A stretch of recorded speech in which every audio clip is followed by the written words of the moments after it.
అండి, welcome to our channel భవిష్య ముచ్చట్లు. నేను ఈరోజు మొక్కజొన్న పొత్తులతో వడ చేస్తున్నానండి. వినాయక చవితికి తీసుకొచ్చిన మొక్కజొన్న పొత్తులు అట్లనే ఉన్నాయి. ఇవి ఉడకబెట్టి ఇస్తామంటే వద్దన్నారండి, అందుకు ఇంకా వడ చేద్దామని ఈరోజు వడ చేస్తున్నాను. 2 మొక్కజొన్న పొత్తులు తీసుకున్నాను.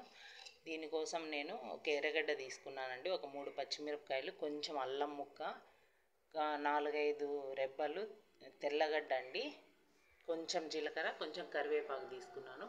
ఫస్ట్ ఇవి కట్ చేసుకుందామండి. మొక్కజొన్నలు కట్ చేసుకునేదే లేట్ అవుతుంది ఒలుచుకునేది. నేను ఈజీగా ఎట్లా ఒలుచుకోవాలో చూపిస్తానండి. ఈ మొక్కజొన్నవి ఇవి తొక్కలు ఉన్నాయి కదండి, వీటితో కూడా ఫ్లవర్స్ చేయొచ్చండి. అది కూడా మీకు చేసి చూపిస్తాను ఒకసారి. ఇవి 2 ఒలిచేసుకున్నాను. ఇప్పుడు ఇవి ఈజీగా ఎట్లా ఒలుచుకోవాలో చూపిస్తాను. మనకు మొక్కజొన్నలు తీసుకున్నామంటే ఒలిసేదే పెద్ద టాస్క్ అయిపోతుంది. ఇప్పుడు దీన్ని ఫాస్ట్గా చూస్తాను. ఇట్లా మధ్యలోకి కట్ చేసుకుంటాను. ఫస్ట్ ఇట్లా కట్ చేసుకున్నాం కదండి, అవి మధ్యలోకి ఇట్లా 2 ముక్కలు చేసుకోవాలండి. ఇట్లా మధ్యలోకి కట్ చేస్తాను. నేనే వీడియో తీస్తున్నాను కాబట్టి కట్ చేసేది చూపించలేకపోతున్నాను. ఇట్లా మధ్యలోకి కట్ చేసుకుందాము. చూడండి, ఇట్లా ముక్కలు చేసేసుకున్నాను. ఇప్పుడు ఇవి ఫాస్ట్గా చూడండి ఎంత ఫాస్ట్గా వచ్చేస్తాయో. జస్ట్ అట్లా అన్నామంటే వచ్చేస్తాయి. నేను ఒక సెల్ పట్టుకొని ఒక చేత్తోనే తీస్తున్నాను కాబట్టి రావలేదు. ఫాస్ట్గా అయిపోతుందండి. ఒక కంకిని 2 ముక్కలుగా చేసి మళ్ళీ మధ్యలోకి కట్ చేసేసుకోండి. చూడండి, ఫాస్ట్గా అయిపోతుంది. మనం ఇవి ఒలిసి పెట్టుకున్నామంటే ఫాస్ట్గా అయిపోతుంది. మనకు చాలా హెల్దీ అండి మొక్కజొన్నలు. ఒక్కొక్కసారి కాల్చి నిమ్మరసము, కారము, ఉప్పు వేసి కలిపి రుద్దిచ్చినా కూడా తింటారు. ఒక్కొక్కసారి ఉడికిచ్చినామంటే టేస్ట్ ఉంటాయి. ఉడికిచ్చేసి అన్నీ ఒలిసి పెట్టేసుకొని మసాలాలాగా కలిపిచ్చినామంటే అది కూడా మంచిదే అండి, స్నాక్స్ లాగా. నేను ఇప్పుడు ఇది వడ చేస్తున్నాను. వడ చేయమన్నారు, ఈవినింగ్ స్నాక్ లాగా చేస్తున్నానండి. ఇవన్నీ ఒలిసేసుకుంటాను. 2 మొక్కజొన్న కండెలకు ఇన్ని గింజలు అయినాయండి.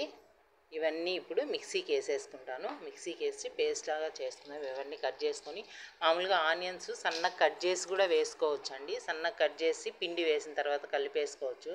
కానీ వీళ్ళు మా పాప భవిష్య వాళ్ళు తినరండి. అవి ఎర్రగడ్డ అవి పంటి కింద పడినాయంటే అంతా ఊసేస్తారు. అందుకోసం నేను అన్నీ కలిపి మిక్సీ వేసేస్తానండి.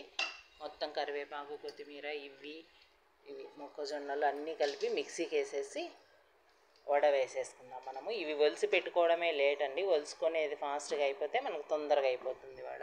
ఇట్లా నేను చెప్పినట్లు 4 ముక్కలు చేసేసి 4 ముక్కలు కట్ చేసి ఒలుసుకొని చూడండి, చాలా ఫాస్ట్గా చేసేయచ్చు మనము. ఇవన్నీ మిక్సీ పట్టేసుకుంటానండి. ఇదంతా మిక్సీ పట్టేసుకున్నామండి. ఇప్పుడు కొంచెం ఉప్పు వేసేసి కలిపేసుకున్నాను. ఆయిల్ పెట్టేసుకున్నానండి. ఆయిల్ కూడా హీట్ అయింది. నేను ఉప్పు వేసి అంతా కలిపేసుకున్నాను. ఇంకా మనం తినేటట్లయితే ఎర్రగడ్డలు ఇప్పుడు కట్ చేసి సన్నగా కట్ చేసి దీంట్లో కలిపేసుకున్నామంటే కొత్తిమీర, కరివేపాకు, ఎర్రగడ్డలు ఇంకా బాగుంటుందండి. వీళ్ళు పిల్లలు తినరనేసి నేను ఇట్లా చేస్తున్నాను. ఇట్లా పిండి కొంచెం తీసేసి అన్నీ వేసేసుకున్నానండి. మీడియం ఫ్లేమ్లో పెట్టానండి. చూడండి, బాగా మళ్ళీ అన్నీ తిప్పేసుకుందాము. ఈ కలర్లో వేగిపోయినాయంటే చాలండి. చూడండి, బాగా వేగిపోయినాయి. మీడియం ఫ్లేమ్లో పెట్టినామంటే లోపల బాగా ఉడుకుతుందండి. చాలా టేస్ట్ ఉంటుంది, హెల్దీ కూడా అండి. ఈవినింగ్ టైం అట్లా స్నాక్స్గా చేసి పెట్టినామంటే పిల్లలు తినేస్తారు. ఇది కారం కాంబినేషన్ కానీ లేదా సాస్తో కానీ తిన్నామంటే చాలా బాగుంటుంది. ఎప్పుడు ఉడకబెట్టి కాల్చి ఇవ్వకుండా ఇట్లా కూడా ఒకసారి ట్రై చేయండి, చాలా బాగుంటుంది టేస్ట్. మళ్ళీ వేసుకున్నానండి. నేను ఒక 2 కంకిలే తీసుకునింది. చూడండి, ఇవి కూడా వేగిపోయినాయండి. నాకైతే వేడివేడిగా తినేది ఇష్టం అండి. ఒక పక్క చేస్తుంటే మేము వేడివేడిగా ఊపుకొని మరీ తింటాము. వేడికి తింటే చాలా బాగా టేస్ట్ ఉంటాయి. మిరపకాయ బజ్జీలైనా అంతే అండి, వేడిగానే టేస్ట్ ఉంటాయి. చూడండి, ఇట్లా సాస్తో అయినా తినండి, లేదంటే కారం ఉంటుంది కదా ఎర్రకారంతో అయినా తినచ్చు, మన ఇష్టము. టేస్ట్ చాలా బాగుంటుంది. చూడండి ఎంత బాగా కుక్ అయిందో, లోపల కూడా బాగా ఉడికిపోయిందండి. మీడియం ఫ్లేమ్లో పెట్టామంటే లోపల కూడా బాగా వేగిపోతుంది. చూడండి, చూస్తుంటేనే నోరు. ఓకే అండి, మీకు ఈ రెసిపీ నచ్చితే లైక్ చేయండి, షేర్ చేయండి, సబ్స్క్రైబ్ చేయండి. థ్యాంక్ యూ అండి.